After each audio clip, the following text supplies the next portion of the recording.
in a stadium that's usually full of excitement and loud noises. Tonight is silent, and it's a dark day in our district. A high school football stadium full of people, completely silent last night as the community remembers the lives of 6 people killed in a fiery crash yesterday morning on I-70 near Etna. Among the dead are 3 students, 18-year-olds John Wyatt Mosley and Jeffrey Worrell, and 15-year-old Caitlin Owens. The 3 others killed are identified as 56-year-old teacher Dave Kennett and parent chaperones 39-year-old Christy Gaynor and 45-year-old Shannon Wigfield, who was a teacher at a local trade school. The 57 people on board the bus were students and chaperones from the Tuskegee Valley High School Band who were headed to present at the Ohio School Board Association conference in Columbus. Yeah, now, as we mentioned, the National Transportation Safety Board is preparing to start their investigation into this deadly crash this morning. Jordan Dunlap is joining us live this morning from Licking County with details of what's ahead. Jordan? Matt and Monica, later this morning, the NTSB will meet for an organizational meeting before heading to the crash scene to begin that investigation. Now, we first heard from the agency around 8:30 last night when they arrived in Columbus. They say the investigation will consist of 9 investigators and 2 NTSB personnel on the Transportation Disaster Assistance Team, who will work directly with families and survivors. The actual cause of the crash has not yet been determined, but we did learn some preliminary information, including how each vehicle was involved. The NTSB says the charter bus was carrying the Tuskegee Valley students and staff was in front of a vehicle carrying a teacher and 2 chaperones. The semi was following behind that car.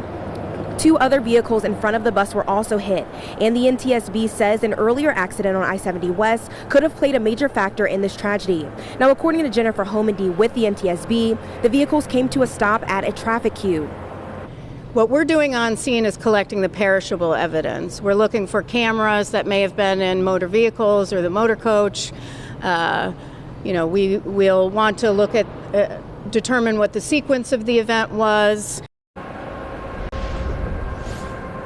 Now, as Christine mentioned, all lanes on 70 have since reopened. The NTSB says they don't anticipate their investigation interfering with traffic at all so far this morning. We are also expecting an update from them around 4 o'clock this afternoon.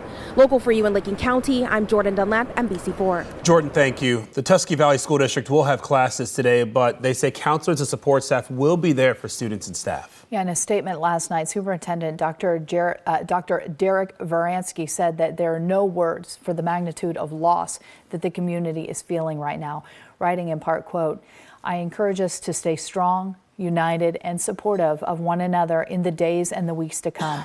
Please keep the families in your thoughts and prayers." Now, according to statistics from the Ohio State Highway Patrol, there have been 1,800 crashes along I-70 in Licking County in the last 5 years. 8 of those crashes were deadly, 34 resulted in serious injury.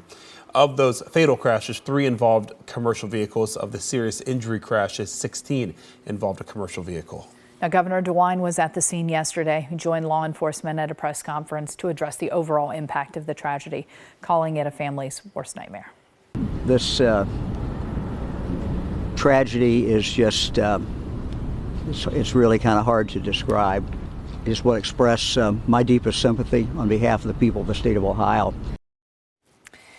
The governor did create a school bus safety task force just this year and will come up with recommendations by the end of the year. Its next meeting is tomorrow. Now, a spokesperson for the governor says that that working group does have the ability to also look into safety measures of charter buses.